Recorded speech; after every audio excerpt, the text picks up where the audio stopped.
Hi, everybody. Hope you're all doing well. Um I haven't done one of these mix videos in a while because I really want to save them for when I think there's something interesting, when I think there's something that I can approach from like a slightly different angle. Because chances are, if you're watching this video, you and I watch a lot of the same videos on YouTube, and a lot of them are really good. There is a lot of great information out there. I'd love to come out and say everybody else is full of, and this is how to do it. But there's so much great stuff out there. So I'm not gonna cover what everybody else is covering because I'm watching those videos too. But if I have if I'm doing something that I think is different, that I think is interesting, and that I think is relevant and useful, um, then hell yeah, let's do it. So I think this is one of those times where I'm recording. I'm comparing three completely different mic techniques. None of them are considered conventional according to what you'd see in a session today, except for maybe the two mic technique. But they're really cool. And the first one is, and this is specifically for a rock drum sound. It could be used in other rock, sorry, not another rock, in other types of drum recordings, but I'm using it here for rock. And rock for me is like, recording rock is still the most difficult type of drum sound to achieve because you really want it to feel, you want it to be impressive. You want your downbeat and your backbeat to be really anchoring and pushing through the speakers and being and feel really dense. But if you're like me, you like your rock sounds to be really organic. You still want to feel like it's a drum set. I don't like using samples. I really, I mean, for country rock and stuff like that, it's useful. That's an entirely different thing. But I like to feel like I'm in the room with the drum set. I like to feel like I'm hearing the musicianship primarily. To me, that's what rock is about. It's really about hearing great musicianship, the records I grew up listening to. And I think that you can get that. I think you can get a combination of both those things, of something that really speaks well and pushes through your car speakers and feels really good, but something where you still feel like you're in the room with the musician and the instrument, and you can really capture the character and quality of both those things together. So these are different mic techniques, different approaches completely. The first one is really cool because I'm only using my Focusrite Scarlett. So these are all budget pre's, and I'm only using dynamic mics. And important to note is that all three of these mic arrays don't have a stereo pair of overheads or room mics. There's no stereo pair of anything in these. They're mostly monocentric, not this 8 mic version here, but that's what I'm going for. So you'll see that I have which microphones I'm using right next to written in the track name, so you can always look back at that while I'm talking. So here's this first mic version. The first, yeah, right. So Focusrite Scarlett, dynamic mics only. The second mic array is 4 mics, but I'm using the APIs, and the mono overhead that I'm using is a 414. So it's a different mentality. It's less mics, less preamps, but higher quality, right? And then the third one is the old 2 mic. I love, if you've ever seen any of my other videos, I think you'll know that I really love 2 mic recordings. I love everything from the '60s. So, all right, so let's have a listen to this. This is a demo that I played on, put together by my really good buddy Zook, Alex Zucaro, Zook, one of my best buddies. So let's have a listen to this 8 mic version here.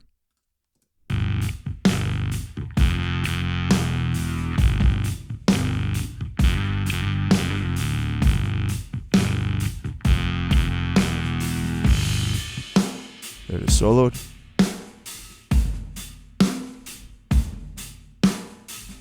I like that.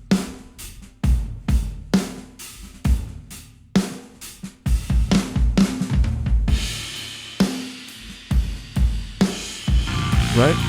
And now let's jump to this 4 mic version through the APIs now, and the overhead is a 414.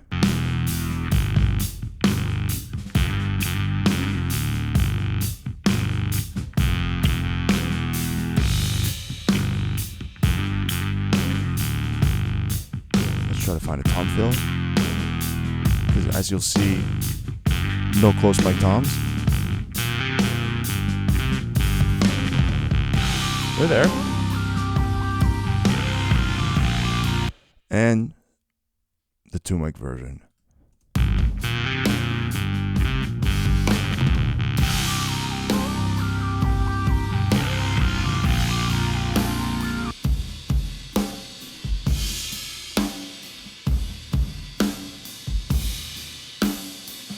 And I hadn't soloed the 4-mic version. Let's listen to that soloed.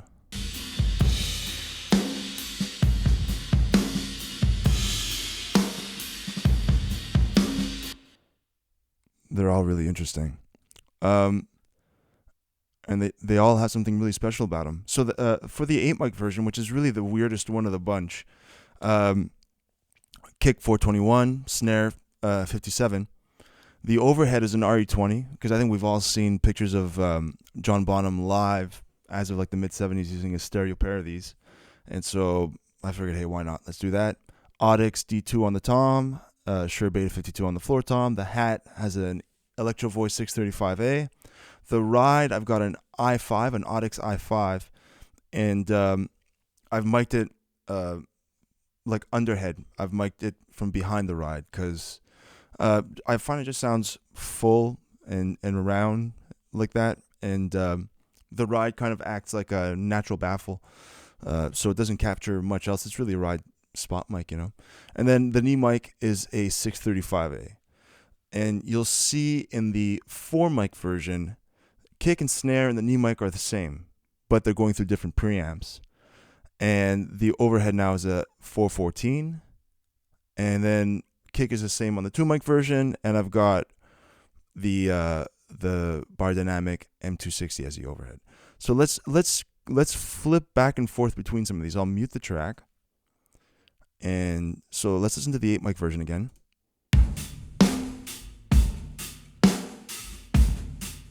Mixed, obviously. I won't go too deep into the mix, because I've done that in other videos before, and I'll post links to the other videos. I often do pretty much a lot of the same stuff. I have the same kind of tricks for everything with drums, just because I don't want to think about mixing. I want my mix approach to be super streamlined, and the differences aren't going to come in the mix, aren't going to come with different variations of, you know, crushing mics or whatever. It's going to come with how I tune the drums, how I play the drums, and how I mic the drums. Those are really the things that are going to affect the drum sound. And then my mix techniques, they're there to kind of spread that drum sound that I've captured into the speaker, so that they're like, I got the top end I want, and the bottom end I want, and the width and the depth. Really important, the depth, you know. So that's the 8 mic. Here's a 4 mic.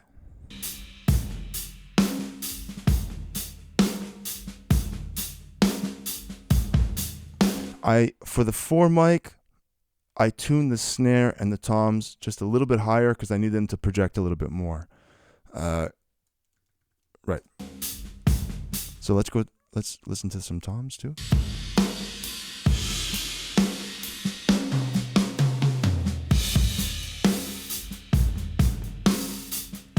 They kind of make it through, you know? And actually, in this 2-mic version, they really make it through. They're so 60s.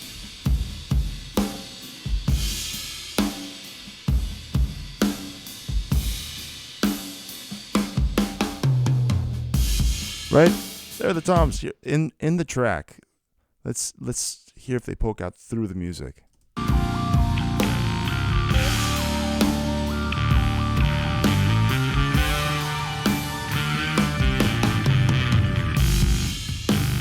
There they are, you know. It's really impressive to me. Anyway. So what's interesting about this? A couple of things. First of all, I think there will always be kind of two approaches to accumulating gear for recording drums. And a lot of us will start with an 8-mic, an 8-channel sound card, And the Scarlett is like a budget or prosumer 8 mic sound card. There are other versions, Presonus. I think Roland makes one.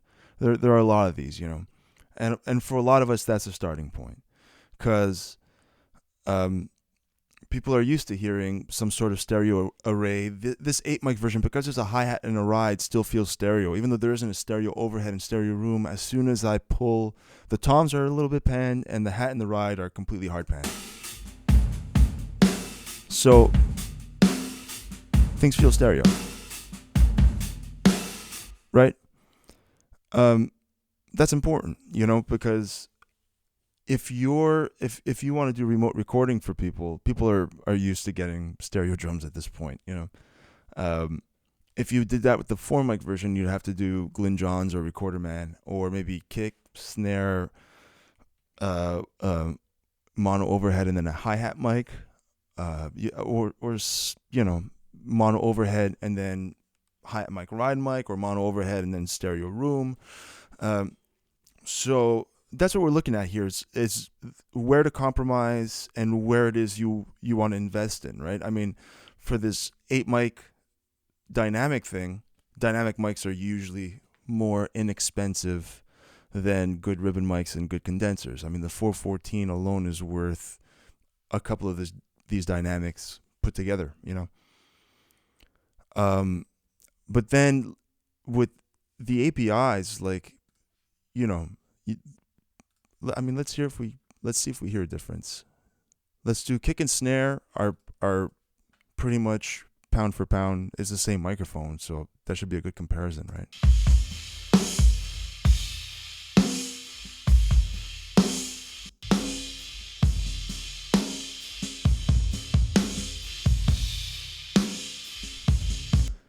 I mean, besides the higher tuning, which is a little more exciting on the API, I hear a difference in general, just in the fidelity, in the depth. I think I'm even doing less processing on the kick. There's less processing on the kick. The 8 mic version has a transient designer, the boom. The 421 has none of that. You get there quite a bit faster. I posted on Instagram a couple weeks ago a video where I got a really cool drum sound using just the Focusrite Scarlett and Focusrite Octopre. So all budget stuff. And I was like, is it worth it?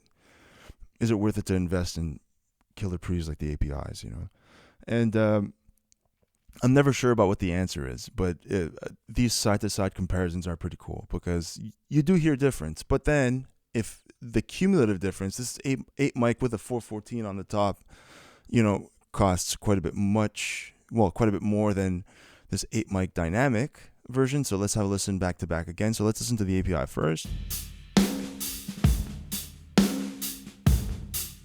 Very real, very deep.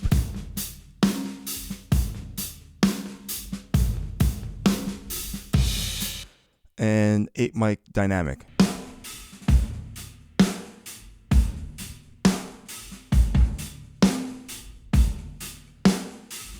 So obviously the rolled off kind of top end is attributable to a number of things. The 414 is quite a bit brighter than the RE20 as an overhead, and I'm using a 635 on the hat. And that's also a very dark microphone. We can compare the 414 and the RE20. That's the RE20. Dynamics kind of have a bit of a, when you use them as an overhead, they have a bit of a hollow top end. I don't know how else to describe it, where the top end is a little like belly and chimey, even though it's rolled off, but like the high mid of it, and you'll see I'm oh no, I'm not. I thought I was EQing some high end out of there. I guess I'm not. Maybe on there on the SSL, I'm removing some 5K, right? And I recognize it when I listen to live records from the 60s, like, Hendrix and Cream. And I recognize, like, a lot of times when you look at that footage, they're using a dynamic 421, some sort of 58 or some sort of equivalent, And it's got this kind of pinched choke character, but it compresses nicely. It does something really cool. If we compare just kick, snare, overhead,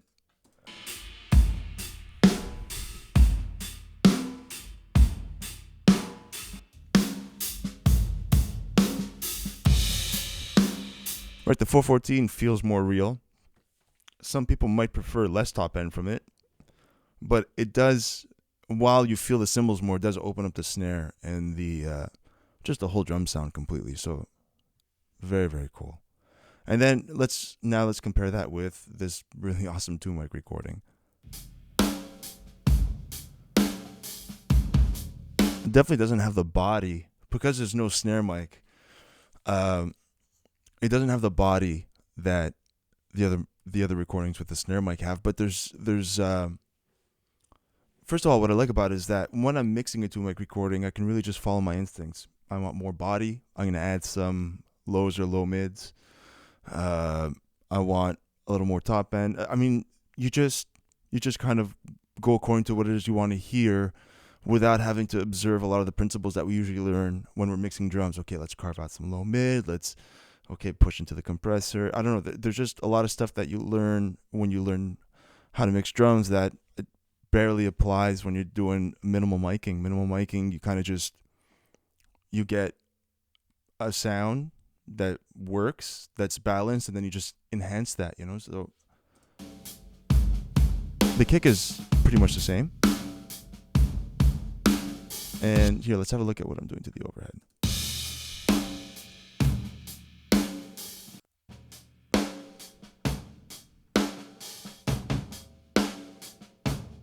So, yeah, I removed some of that 2K that just accumulates in a small room like this, and some 150, which is where the kick must have been resonating.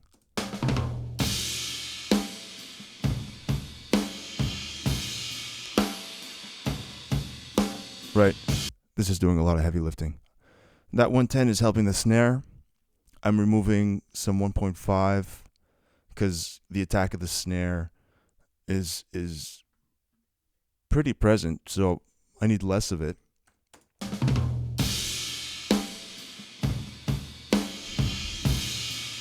Adding a little more with the radiator. I don't know why it does this.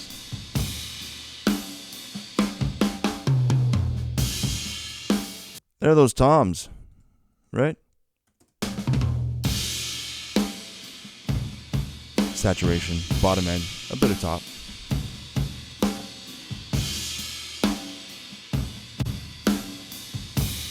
The Abbey Road vinyl, I love this plugin. It's on my stereo bus, and sometimes instead of reaching for an EQ, I felt like I'd done all I could with EQ.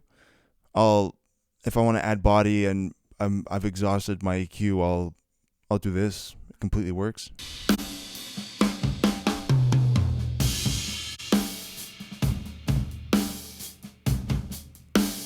And I added some attack and some sustain.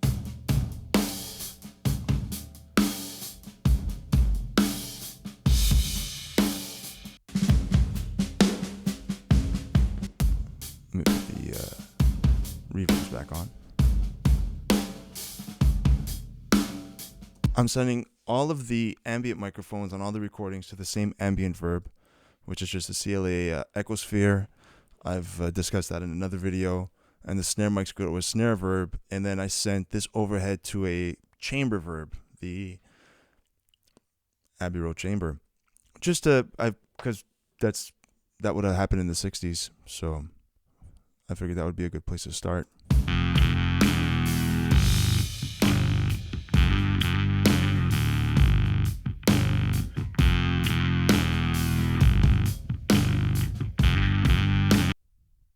Oh, get a little more level here.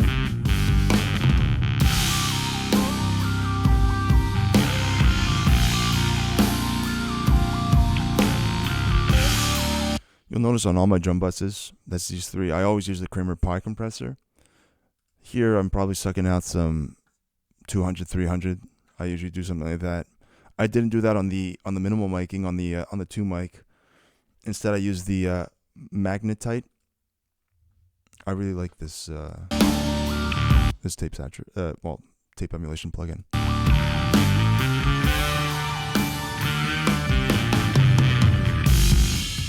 Let's do it at 0, just to hear the difference.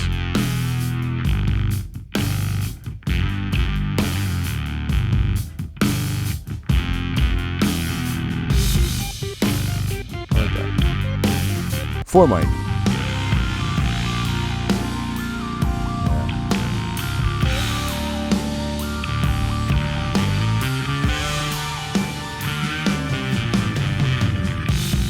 8 mic.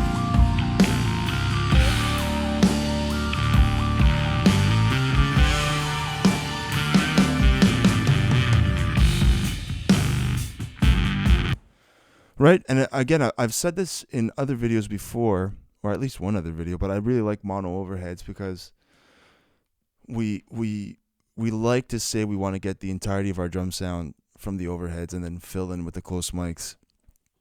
That looks good on paper. It doesn't always end up working out that way, but for the most part, we definitely want the overheads to represent the drum set as it is in the room and to represent the playing. I feel like that's the closest thing to the drummer's perspective that you'll get is the overhead microphone, and that's kind of like what we're hearing. And so we often use stereo overheads, but the drum set, if you're using like a regular 4-piece drum set, which is kick, snare, tom, floor tom, it seems to kind of have all the meat and all the drums in the middle, and then the cymbals pushed out to the sides. And then if we put stereo overheads as a spaced pair, though they're likely to end up right above the cymbals and not above the drums. I guess Glyn Johns is focusing in a little bit more on the drums, and I do use that even for country pop sessions and stuff. I'll use Glyn Johns with a bunch of other microphones, but simply because I want more drums in my overheads and less cymbals. But definitely that's one of the reasons why I really like using a mono overhead. And then what I'll do is, like in another video where I'll use a stereo pair out in front of the room, and that'll give me a stereo picture of the drum set that isn't the overhead microphones. It's just, stereo pair in front of the room. That works great. In this case, I spot mic the hi-hat and the ride, and that gave me a stereo picture at least of the hi-hat and of the ride, and the toms are slightly panned. So the drums still feel stereo, right?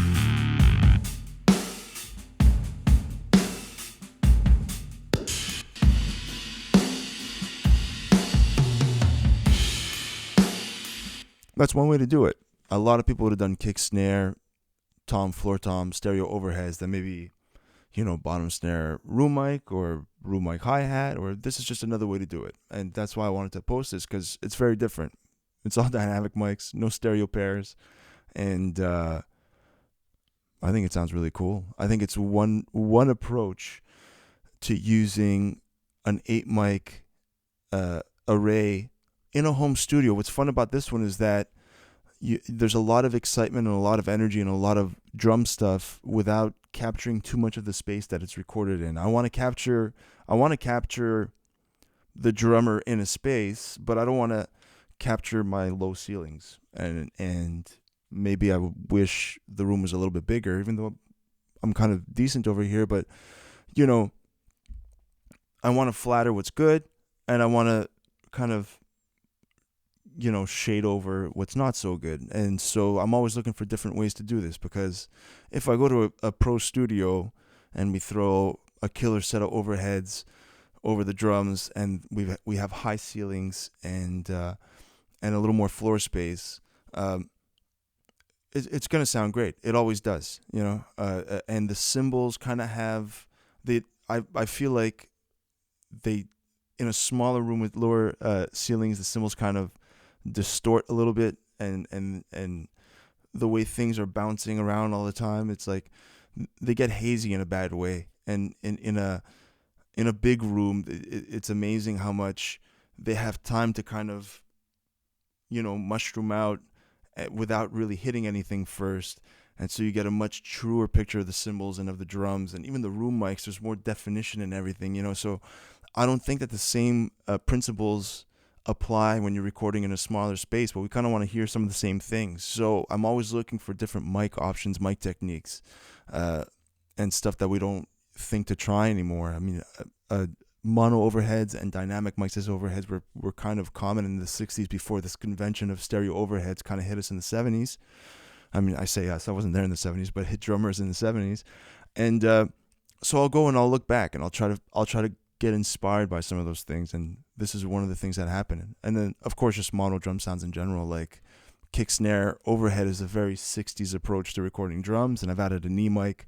And there's some pictures of Ginger Baker with a mic coming inside, kind of it looks like a knee mic. I don't know if Tom Dowd was using knee mics back in the 60s or if that was his snare mic and he was just avoiding a top tom, but you might have seen a mic in that position back then. I don't know enough about it. And then obviously the two mic, just bass drum and overhead, very common. Just a little less today, but still very common. So that's it. Let's have one last listen to these three back to back.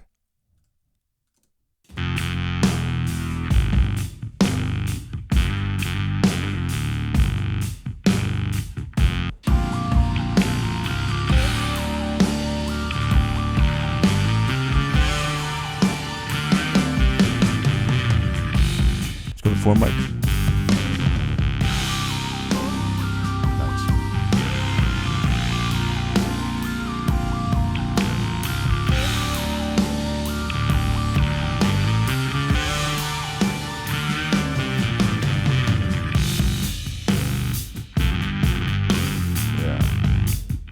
And the two mic.